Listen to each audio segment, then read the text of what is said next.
కార్తీక పురాణం 28వ అధ్యాయం విష్ణు సుదర్శన చక్రమహిమ. ఓ జనక మహారాజా, వింటివా? దుర్వాసుని అవస్థలు తాను ఎంతటి కోపవంతుడైనను వెనక ముందు ఆలోచింపక ఒక మహాభక్తుని చిత్తశుద్ధిని శంకించుచున్నాడు. కనుకనే అట్టి ప్రయాసల పాలయ్యాడు. కావున ఎంతటి గొప్పవారైనను వారు ఆచరించు కార్యములు జాగ్రత్తగా చేసుకొనవలెను. అటులా దుర్వాసుడు శ్రీమన్నారాయణు కడ సెలవు పొంది తనను వెన్నంటి తరుముచున్న విష్ణు చక్రాన్ని చూసి భయపడుచు తిరిగి మళ్ళీ భూలోకానికి వచ్చి అంబరీషుని కడకి వేగి, అంబరీష, ధర్మపాలక, నా తప్పు క్షమించి నన్ను రక్షింపుము. నీకు నాపై గల అనురాగంతో ద్వాదశి పారాయణమునకు నన్ను ఆహ్వానించితివి. కానీ నిన్ను కష్టముల పాలు చేసి వ్రతభంగం చేయించి నీ పుణ్యఫలమును నాశనం చేయ తలపెట్టి తిని. కానీ నా దుర్బుద్ధి నన్నే వెంటాడి నా ప్రాణములు తీయుటకై సిద్ధమైనది. నేను విష్ణువు కడకేగి ఆ విష్ణు చక్రం వలన ఆపదల నుండి రక్షింపమని ప్రార్థించి తిని. ఆ పురాణ పురుషుడు నాకు జ్ఞానోదయం చేసి నీ వద్దకు కేగుమని చెప్పినాడు. కాన నీవే నాకు శరణ్యము. నేను ఎంతటి తపశ్శాలినైనను, ఎంతటి నిష్టగలవాడనైనను నీ నిష్కలంక భక్తి ముందేవియూ పని చేయలేదు. అన్ని విపత్తుల నుండి కాపాడుమని అనేక విధాల ప్రార్థించగా అంబరీషుడు శ్రీమన్నారాయణుని ధ్యానించి, ఓ సుదర్శన చక్రమా, నీకివే నా మనఃపూర్వక వందనములు.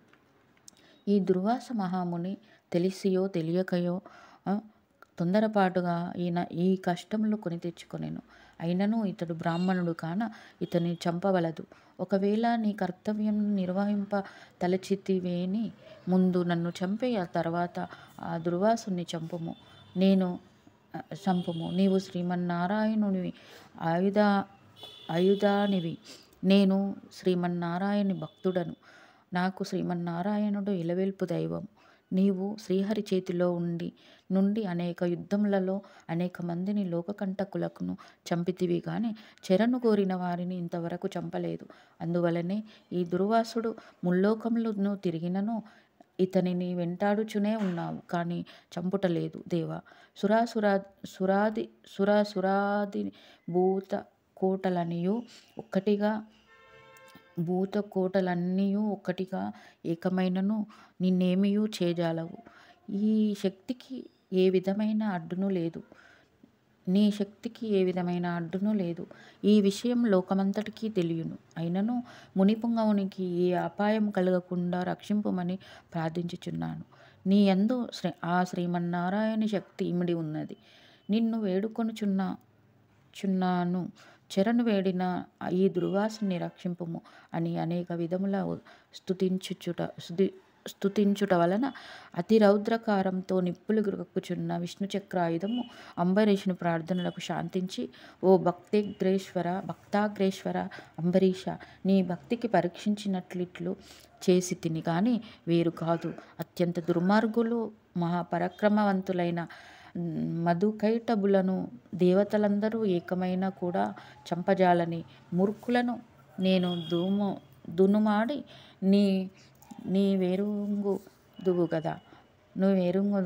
ఈ లోకంలో దుష్ట శిక్షణ శిష్టరక్షణకై శ్రీహరి నన్ను వినియోగించి ముల్లోకములందు ధర్మములను స్థాపించుచుండును. అదియే ఎల్లరకు తెలిసిన విషయమే. ముక్కోపియగు దుర్వాసుడు నీపై పగబూని నీ వ్రతమును నశింపజేసి నానా ఇక్కట్లు పెట్టవలెనని కన్ను ఎర్రజేసి నీ మీద చూపిన రౌద్రమును నేను తిలకించి తిని. అపరాధవగు నిన్ను రక్షించి ఈ ముని గర్వమణిచేవలెనని తరుముచున్నాను. ఇతడు కూడా సామాన్యుడు కాడు. ఇతడు రుద్రాంశ సంభూతుడు, బ్రహ్మ తేజస్సు కలవాడు, మహా తపశ్శాలి.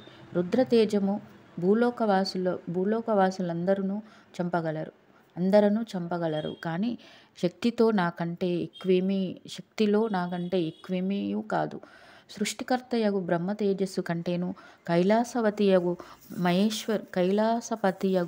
మహేశ్వరుని తేజస్సు కంటేను ఎక్కువైనాను శ్రీహరి తేజస్సుతో నిండియున్న నాతో రుద్ర తేజస్సు గల దుర్వాసుని గాని క్షత్రియ తేజస్సు గాని నీవు గాని తులతూగరు, నన్ను ఎదుర్కొనజాలరు.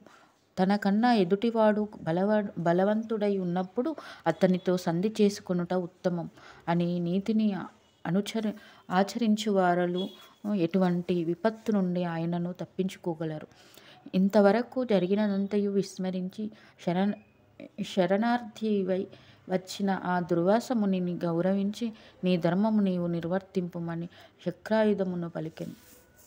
అంబరీష పలుకులు ఆలకించి, నేను దేవ గో బ్రాహ్మణుల యందును స్త్రీల యందును గౌరవం గలవాడను.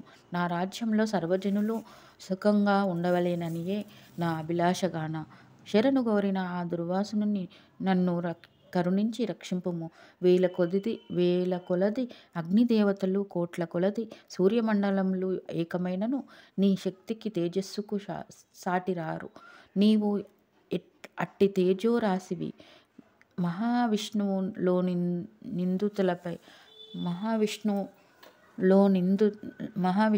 నిందితులపై లోకకంటకులపై దేవ గో బ్రాహ్మణ హింసాపరులపై నిన్ను ప్రయోగించి వారిని శిక్షించి తన కుక్షియందున్న 14 లోకములను కంటికి రెప్పవలె కాపాడుచున్నాడు కాన నీకివే నా హృదయపూర్వక నమస్కృతులు అని పలికి చక్రాయుధము పాదములపై పడెను.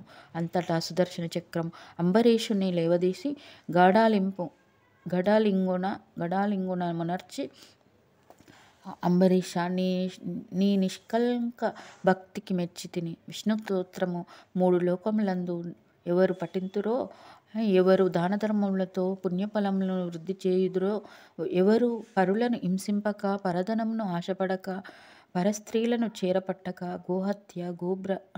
గోహత్య, బ్రాహ్మణ హత్య, శిశు హత్యాది మహాపాతకములు చేయకుందురో అట్టివారి కష్టములు నశించి దుర్వాసుని రక్షించుచున్నాను. నీ ద్వాదశి వ్రత ప్రభావము చాలా గొప్పది.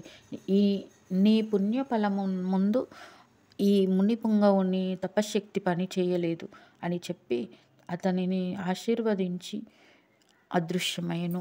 28వ అధ్యాయము 28వ రోజు పారాయణము సమాప్తం.